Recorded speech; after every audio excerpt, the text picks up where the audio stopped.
the Johnson Wax Program with Fibber McGee and Molly.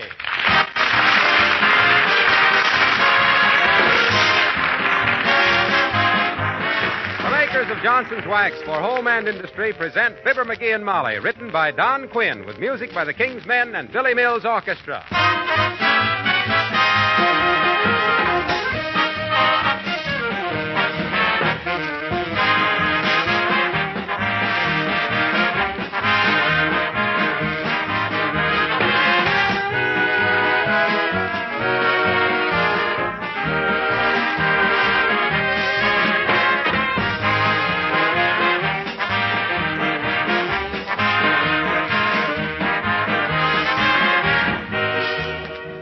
In your homes, you've known for a long time how to protect surfaces of all kinds with wax. I wonder if you realize that manufacturers of war material took a tip from your housekeeping methods and are using wax to protect the surfaces of many war products. That is true, and they should thank you women for this very good idea. Of course, the makers of Johnson's Wax helped them to discover these war uses for wax polishes, but it was your use of wax on your floors, furniture, and woodwork for metal, wood, paper, and leather surfaces that really showed them the way.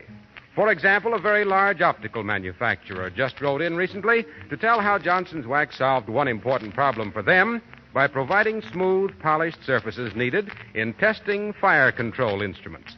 No doubt the smooth, polished surfaces of someone's floors or furniture first suggested this war use for wax. I guess you ladies should take a bow.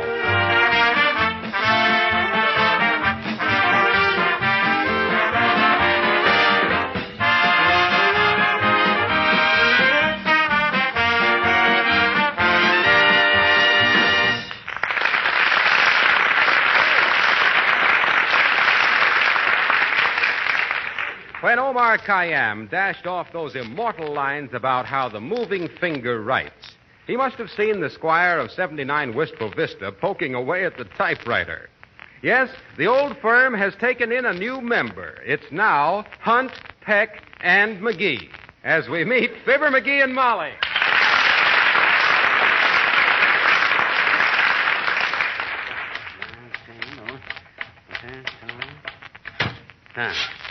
Now, let's see what I got. And so I say to all you listening in tonight that if all of us do our part of us won't have to do it all. Hey, Molly, how's that? How's what, dearie? I didn't hear what you said. Well, gee whiz, listen. Wait a minute. Where was it? Oh, yeah. And so I say to all you listening in tonight, if all of us do our part of us won't have to do it all. That's a kind of a cute way of saying it, don't you think? Very tricky. Mm-hmm. But what's all this about listening in? I thought you were giving this speech at the Elks Club. Oh, well, the committee changed its mind. I'm going to give it over station WVIS. What? Yeah, they gave us 15 minutes tonight. Yeah. We can reach more people that way, they say. You mean you're going to talk on the radio? Mm-hmm. Heavenly days, isn't that exciting? Aren't you nervous? Nah, nothing to it. I was practicing all morning with an umbrella for a microphone and never had a quiver. You know, they say when you get in front of a real microphone, though, it's pretty scary. Nah, not for me. What's Fadiman got that I haven't got? More books, that's all. Now, look, here's how I'm going to start my speech. Ladies and gentlemen, this is Fibber McGee speaking. Now, wait a minute. Why do you have to tell them your name? Won't the announcer introduce you? Yeah, but I'm not taking any chances, baby. That announcer they got over there now, so used to reading the Russian war news, he can't be trusted with a simple little name like McGee. I'd likely wind up as Fibber Onovich, McGee and Prosikov. Oh, the Red Network, huh? Besides, when I go on the air as a speaker, I want people to know who's talking to them. You never know who might be listening in, and I ain't so tied up this fall that I couldn't handle a political campaign here and there. For which side? The one that offers the most dough. Politically, I have my own ideas, but financially, I'm nonpartisan. Incidentally, what made them pick you as the speaker tonight? I thought Mr. Wellington was the one who always did the oratory. Well, it was a funny thing about that. At the luncheon last week, Wellington was supposed to give a little speech, but when it come time, he just sat there. He sat there looking funny and licking his lips. So I leaps up and I gave a nice little speech. Entirely extraneous, of course. No, you mean extemporaneous.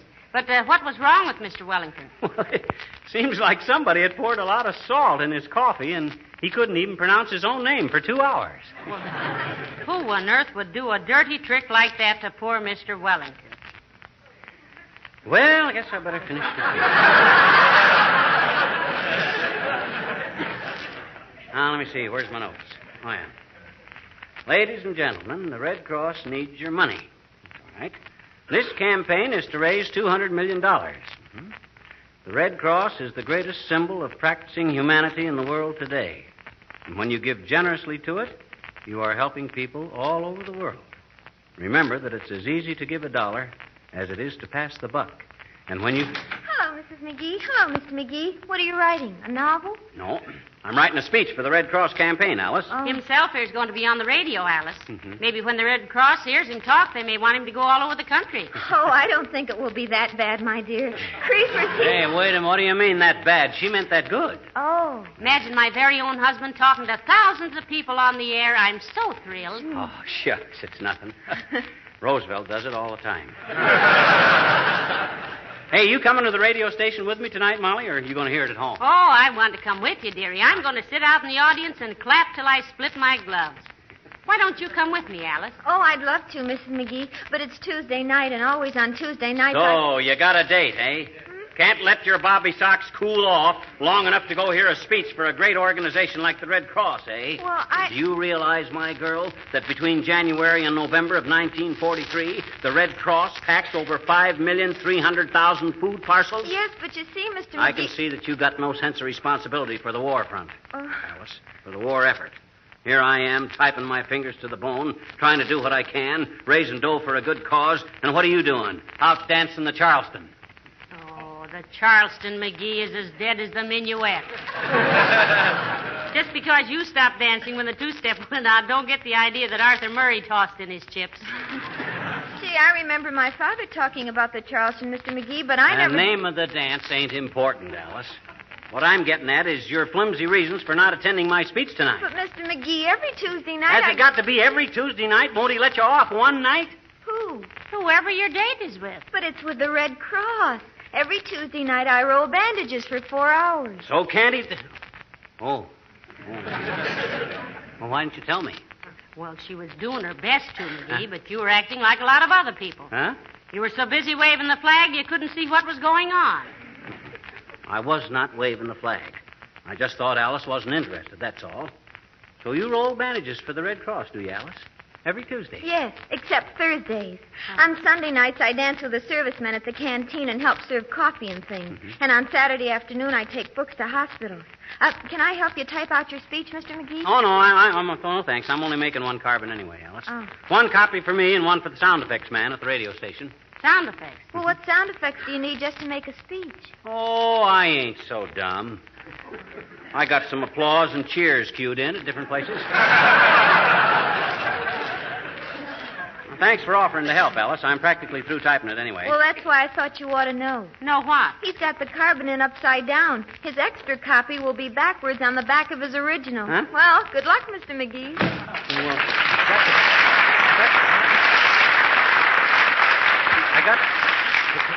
Well, I'll be...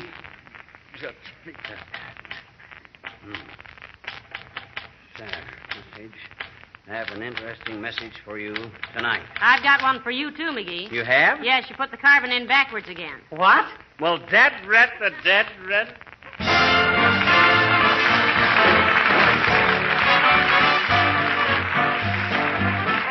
Billy Mills and the orchestra playing When They Ask About You.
And so, ladies and gentlemen, in conclusion, may I say that the Red Cross is the link between the serviceman and his family back home.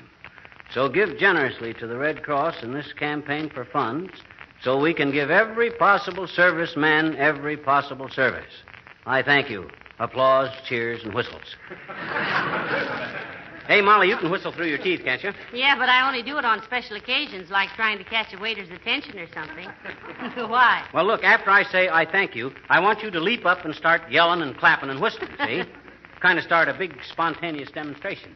Well, haven't they got a phonograph record of crowds cheering they could play? Oh, no, that wouldn't be ethical. This has got to be spontaneous. Like you starting it, and then maybe 4 or 5 guys I could hire at $1 apiece joining in, you see? I don't really think that you... Come in. Oh, hello, Mr. Wellington. Ah, good day, Mrs. McGee. It gives me great pleasure to see you. And, McGee, it gives me... censored. Hi, Wellington. Take off your coat and park your overstuffed frame on our ditto Davenport. Yeah, think you'll know. I was merely calling to ascertain whether, or not, you have, or have not, the speech, or not, which you are, I think, to deliver, I'm sure, tonight, if possible, over WVIS, I am certain. Yes, he has, Mr. Wellington, and it's a dandy if I ever heard one. And got it all type-written out, Wellington, and it's the best talk I ever gave her. My name ain't Fibber McGee. Really? May I have a copy of your address, old fellow? Sure, 79 Wistful Vista. No, he means... he means the speech, McGee. Oh, yeah. Sure. What you want it for, Wellington? Why, the morning papers, old chap. Oh. For a cause of this scope and magnitude, the widest possible publicity is desirable. Mm-hmm. Thus, the public prints should have a copy for the morning editions, for that portion of the public which unfortunately were unable to hear the broadcast. Oh. Well, McGee never would have thought of giving copies to the newspapers, Mr. Wellington. He's so modest, you know. Yes. Here you are, Wellington. Yeah. There, take this copy. Thank you very much. I was saving it for the sound effect guy at the studio, but he can read off mine. The sound effect man, my dear fellow. This is a dignified appeal for funds to carry on the great work of the Red Cross. It is not an Olson and Johnson something's a poppin'. Well, McGee just No, thought... never mind, Molly. And don't you worry your little 6 5/8 head about it, Siggy, old boy. I know what I'm doing. And it is a secret which will be kept down through the ages, I have no doubt. Oh, yes, McGee, be at WVIS no later than 8:30. Okay, and take good care of that manuscript, Sig. And don't show it to anybody. Why, of course not. My, you certainly look nice today, Mr. Wellington. I wish McGee had paid more attention to his clothes. Thank you. Yeah, you're a regular bro bumble, Wellington. What's the idea of such a short cane? I'm out for such a short walk. Good day.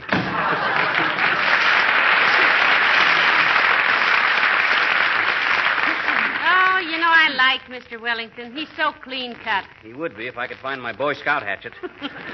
Now, let me see. I better run over the speech again. Say, did you put in that bit about how the Red Cross operates all those 350 service clubs and recreation centers for men and women overseas? Yeah, I got that in. But to me, the most important thing was the fact that the Red Cross gets information about war prisoners wherever it's possible.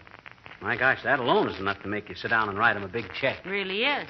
Incidentally, how much time did you say WVIS gave you? 15 minutes. They told me I'd have about 12 minutes for my speech. How many pages did you write? 18, but it's all single-spaced. It'll go pretty fast. I see. How about music? I didn't ask him, but if necessary, I'll sing myself on and off with a few bars of Pretty Red Wing or something.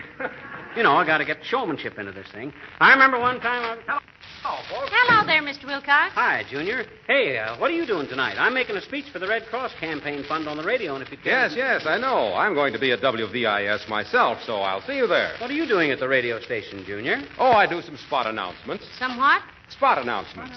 I tell how easy it is to wipe up spots. Oh. If the kitchen linoleum is protected and beautified with Johnson's self-polishing glow coat.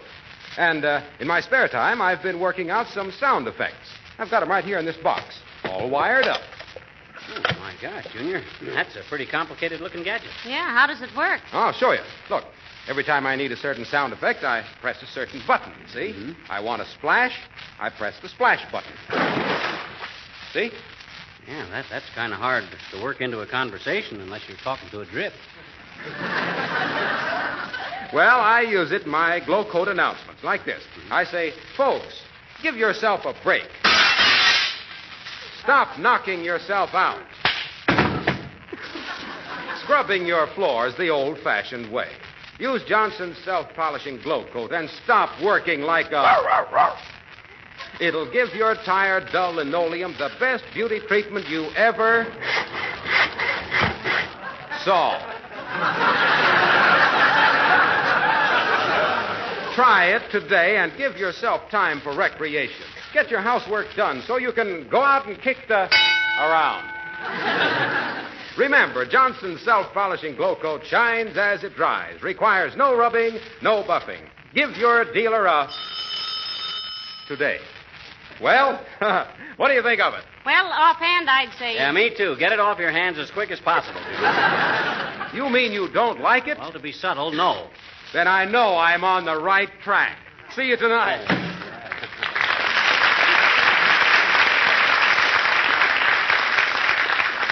I think I heard that routine from KDKA in 1926, McGee. Well, something's always new to somebody. We thought. I'll never forget the time. Hey, what time is it? Well, you haven't got much time to get dressed and get down there, McGee. Are you taking a cab? No, Doc Gamble said he'd pick us up. He'll find out from Wellington what time to be here. I'll run upstairs and take my shirt. All right. Ah, there goes a good kid. As excited over this speech as if he hadn't copied almost everything out of the Red Cross booklet. Maybe I better read it over for him. During the past 2 years, the disaster preparations of the Red Cross have been widened to include storage at strategic points of blood plasma, blankets, cots, and clothing for emergency use. We hope enemy action may never strike our own cities. But if it does, the Red Cross stands ready. Come in. Oh, hello, Beulah. Evening, ma'am. I just thought I'd stop by and say...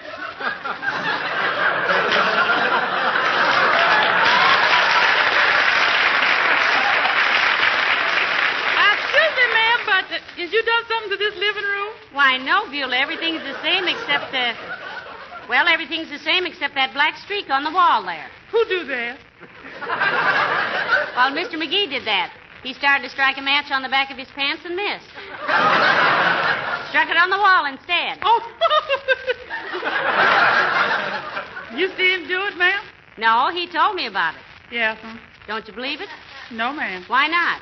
Because, ma'am, if Mr. McGee wants to strike a match on the back of his own pants, it ain't a target a man could reasonably miss. You sure you ain't done something to this room, ma'am? Oh, it's that easy chair. That's what it is. What's the matter with it? Mr. McGee ain't sitting in it.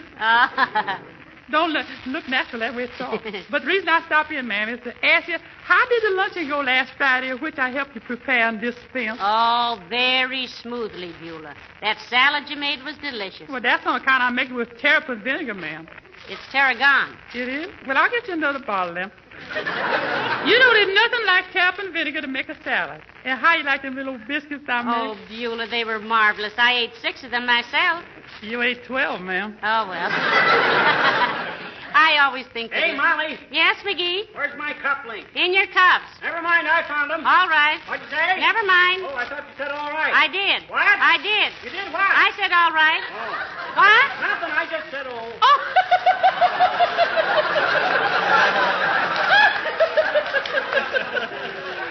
Love that man. Yeah, what that man needs around here, ma'am, is somebody to take care of his clothes. And it better be me. You see, I arranged with Miss Toops to work over here every Tuesday after this, and you can expect me next week. Oh, but Beulah, I don't think we could... I don't think you could either, ma'am. Get along without me. Yeah, but how much... Who cares how much work it is? I like you, Mr. McGee, and I'm moving in. Good night, ma'am. Well, good night, Beulah, but I wish you'd wait till... Till Tuesday, ma'am. That's what I thought, too. Good night.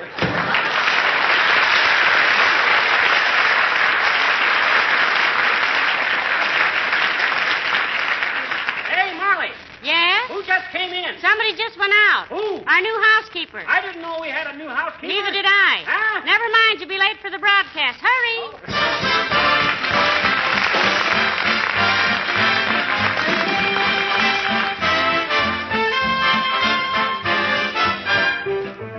The King's Men sing The Kid with the Rip in His Pants.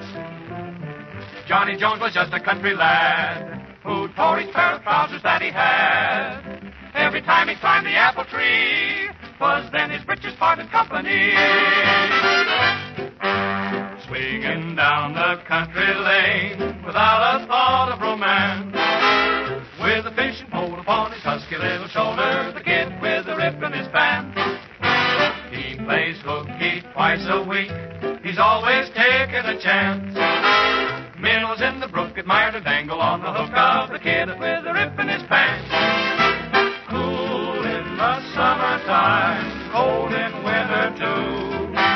When the breezes hit the rip, they go on whistling through. If you had one wish to make, wouldn't you love the chance to travel right along and sing a little song with a kid with a rip in his pants? In 29, a little boy of 6 would rip his pants and Ma would have to fix. 44 has found him in the fray. He tears his trousers in a different way. He tore them in a GI tank like his daddy and friends. And he's the roughest, toughest Yank, the kid with the rip in his pants. He was just a bashful guy, always wore a grin. But he's not bashful in the sky, he's in there pitching to win. To his ma, he's still a boy, always taking a chance. He's Uncle Sammy's joy and pride. Let's get in there right beside the kid with a rip in his pants.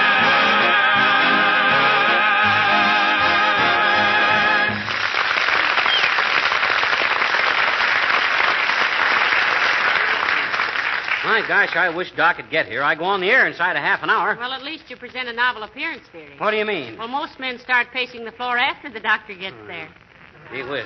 There's an important speech like, hey, where's my speech? I've lost my speech. I've lost my speech. Did you have it upstairs when you dressed? No, I don't think so. Or did I? No, I didn't. I don't think I did. Anyway, oh my gosh, I've lost... Oh, now here's Dr. Gamble. Come in. Hello, Doctor. Hello, Molly. Hello, Pip. Well, what's your 50% common stock running around for, Molly? He's lost his speech. Lost his speech. Great Scott, and he's got to go on the air. Maybe I can fix it. Come here, McGee. Open your mouth. Oh, this looks bad. No inflammation. No swelling. Must have strained it talking too much. When did this come on? When did what come on? Your loss of speech. The time elements... Say, what is this? You're talking all right. Why, of course he is, but he's got nothing to talk about. I've lost my speech. Now, wait a minute. I distinctly heard you speak, McGee. No, Doctor. His typewritten speech. Oh. He can't find it. I've lost it. I've lost it. I've lost it. Oh, stop singing a tisket a tasket. Your speech didn't run away. Now, calm down. Where would you put an important paper if you're going to need it immediately? He'd keep it in his hand. Yes, I'd keep it. Oh. Here it is, in my hand. Gosh, that's great psychology, Doc. Yes, I'm quite a mind reader. I'd read your mind, McGee, but the small type hurts my eyes. Well, are we ready? Are we late, Doctor? Oh, no, we got lots of time. How'd the speech go, McGee? Going to knock 'em cold, Doc. Ought to raise a lot of dough for the Red Cross. Are you going to mention the home service for servicemen's families? And the 50,000 Red Cross nurses serving all over the world? And the 180 Red Cross service buildings already up or under construction? I think he's covered all that, Doctor. But how did you get all that information? Well, as a doctor, I know pretty well what they're doing. And believe me, it's worth every dollar you can dig up for them. They're doing a tremendous job for every boy and girl in the service and for their families at home. I know, Doc. And, oh, by the way, I got a great finish for my talk, too. I say, quote, so give generously to the Red Cross in this campaign for funds, so we can give every possible serviceman every possible service. Thank you and good night. Applause, cheers, whistles. That sounds very good. Well, come on, folks. My car's right outside. Come on, McGee. Now, don't be so nervous. Who's nervous? Oh, no one. But you're the only one here who's wearing an overshoe on his head and got his foot in his hat. Huh? You ready, Molly? Ready, Doctor? Yeah.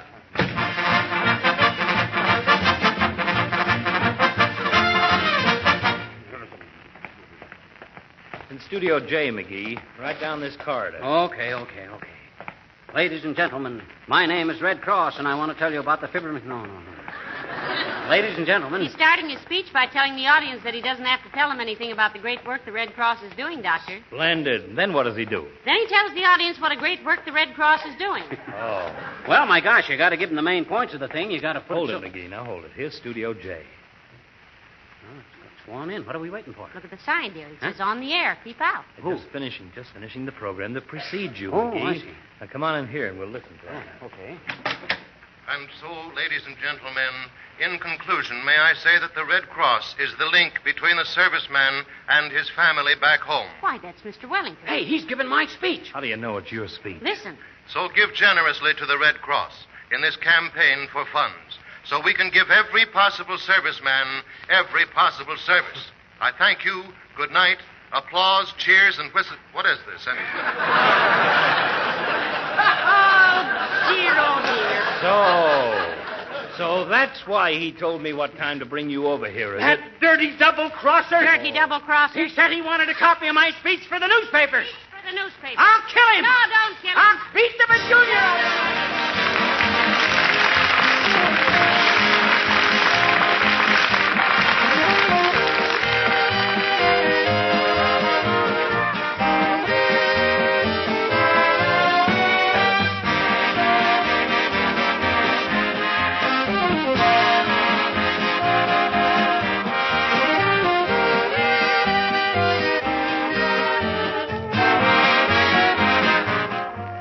You know the expression fair weather friend, meaning the kind of person who stands by you while the sun is shining but disappears when you run into trouble? Well, you know, some products are like that. They look good, but they just can't take the punishment. They break down just when you need the most. Well, I can assure you that Johnson's Glow Coat is certainly not in that class. As you discover for yourself when the weather turns bad and your linoleum floors get all tracked up with wet and snow and outside dirt. How quickly and easily you can wipe up all that dirt with a damp cloth in a jiffy. That's because the film of Glow Coat acts as a protective shield, saving the surface underneath. And because you don't have to scrub linoleum floors anymore, you can save yourself hours of work, and you make your linoleum last 6 to 10 times longer. Johnson's self-polishing Glow Coat needs no rubbing or buffing. You simply apply and let dry. It's one way you can practice conservation in your own home.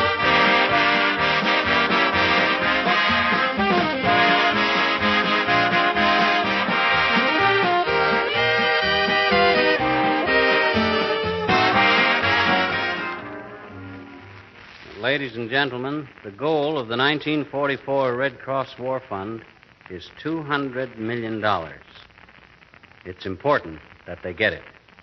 Important not only to us, our families, and our country, but for the comfort and well-being of all our men and women in service. Remember, the Red Cross is not a government agency. It is dependent on you and me for support. So let's see that they get it. Send your check or donation to the Red Cross in your community tomorrow morning. Wear the Red Cross on your lapel. It will show where your heart is. Good night. Good night, all.